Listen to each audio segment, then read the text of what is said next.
السلام علیکم everyone, welcome to the لڑکی، welcome to my blog, welcome to another beautiful day. تو جی سب کیسے ہیں؟ امید کرتی ہوں کہ سب لوگ خیر خیریت سے ہوں گے۔ الحمدللہ میں بھی بالکل ٹھیک ٹھاک ہوں، اور میری دعا ہے کہ اللہ پاک میرے دیکھنے اور سننے والوں کی تمام جائز حاجات پوری فرمائے اور ان پر خاص کرم فرمائے، آمین ثم آمین۔ تو آج جو میرا بات کرنے کا ٹاپک ہے کہ بہت سے لوگ یہ پوچھتے ہیں، یا بہت سے لوگوں کے ذہن میں یہ بات ہوتی ہے کہ استغفار کا کون سا ٹائم ہے جس میں استغفار جلدی قبول ہوتا ہے۔ تو آپ استغفار آپ کسی ٹائم بھی کر لیں، آپ جس وقت بھی اپنے گناہوں کی بخشش مانگیں گے، آپ استغفار پڑھیں گے تو اللہ تبارک و تعالیٰ آپ کا استغفار قبول کریں گے۔ لیکن اللہ تعالیٰ نے کچھ ایسے ٹائم رکھے ہیں کہ جن میں انسٹنٹ مطلب فوری طور پر استغفار قبول ہوتا ہے، تو وہ میں آج آپ لوگوں کے ساتھ شیئر کروں گی۔ آپ لوگوں نے ویڈیو کو صرف لاسٹ تک دیکھنا ہے۔ تو سب سے پہلے تو استغفار جو ہے وہ ہماری فرض نماز کے بعد، مطلب ہم نے فرض نماز پڑھی ہے، اس کے بعد آپ استغفار پڑھیں، مطلب 100 ٹائم پڑھ لیں ایک تسبیح، اس پہ کتنا ہی ٹائم لگ جانا ہے آپ مجھے کمنٹ میں بتائیں کہ اس پہ کتنا ہی ٹائم لگ جانا ہے، آپ ایک 100 ٹائم استغفار پڑھ لیں۔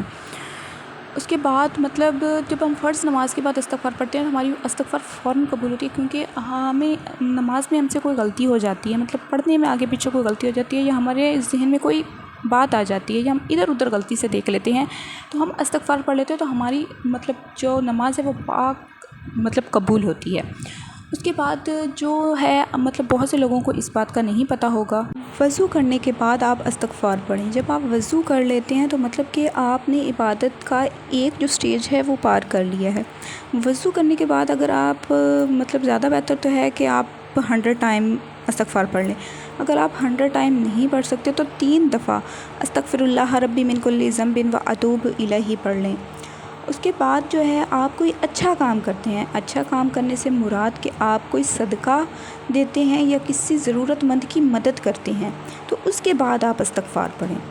اس کے بعد جی روزہ جو ہے مطلب آپ نے روزہ رکھا ہوا ہے، آپ روزے کی حالت میں ہیں تو آپ استغفار کریں۔ روزے کی حالت میں آپ کا استغفار جو ہے وہ زیادہ جلدی قبول ہوتا ہے۔ اس کے بعد جب آپ روزہ افطار کر لیتے ہیں تو روزہ افطار کرنے کے بعد بھی آپ استغفار پڑھیں، تو اس وقت آپ کا استغفار جو ہے وہ زیادہ جلدی قبول ہوتا ہے۔ اس کے بعد جی جب آپ نے کوئی غلط کام کر لیا ہے، آپ نے کوئی گناہ کر لیا ہے، اور اس کے بعد فوراً آپ کے دماغ میں یہ بات آ جاتی ہے کہ میں نے یہ کام غلط کیا ہے، میں نے یہ گناہ کیا ہے، یا میں نے کسی کے ساتھ ناانصافی کی ہے، تو وہ آپ کے دماغ میں اللہ تعالیٰ ڈالتے ہیں، اللہ تعالیٰ آپ سے استغفار کروانا چاہتے ہیں، تو آپ فوراً استغفار کریں تو آپ کا استغفار قبول ہوگا۔ آپ ہر وقت استغفار کرتے رہیں، اپنے گناہوں کی بخشش مانگتے رہیں، کیونکہ ہمیں بہت سے ایسا ہوتا ہے کہ ہمیں نہیں پتہ ہوتا کہ ہم سے کیا غلط کام ہوا ہے، ہم نے کہاں پہ غلطی کی ہے، ہمیں تو لگتا ہے کہ ہم نے کوئی غلطی نہیں کی، ہم نے کوئی گناہ نہیں کیا، لیکن بہت سے ایسے کام ہوتے ہیں جن میں ہم غلط کام کر جاتے ہیں اور ہم گناہ کرتے ہیں لیکن ہمیں پتہ نہیں ہوتا۔ تو آپ زندگی میں ہر وقت، دن میں ہر وقت آپ اپنی زبان پر استغفر اللہ کا ورد کرتے رہیں، تو آپ کا استغفار قبول ہوتا رہے گا، اور اللہ رحمان الرحیم ہے تو اللہ آپ کا استغفار قبول کرے گا اور اللہ تعالیٰ آپ کو معاف فرمائیں گے۔ تو یہی تھی میری آج کی ویڈیو۔ اگر آپ لوگوں کو پسند آئی ہو تو لائک کریں، شیئر کریں اور چینل کو سبسکرائب کریں۔ ملتے ہیں نیکسٹ ویڈیو میں، تب تک کے لیے اللہ حافظ۔